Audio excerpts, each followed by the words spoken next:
আসসালামু আলাইকুম রহমতুল্লাহ।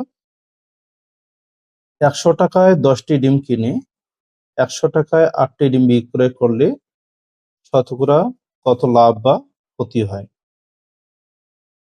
সেম টাকায় ক্রয় মূল্য এবং বিক্রয় মূল্য আলাদা এবং সেই সাথে লাভ যদি উল্লেখ থাকে, এখানে ক্রয় মূল্য বেশি বিক্রয় মূল্যের চেয়ে, সেক্ষেত্রে লাভ হবে।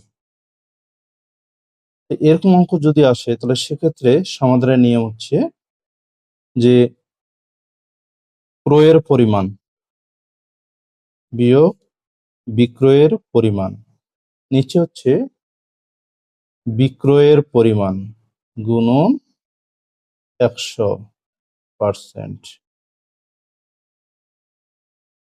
তো এটা হচ্ছে বিয়োগ করলে হচ্ছে ২ হয়, এখানে হচ্ছে ৮ গুণন ১০০%, ৪ দুগুণে ৮, ৪ পঁচিশাং ১০০, তাহলে উত্তর হবে ২৫%।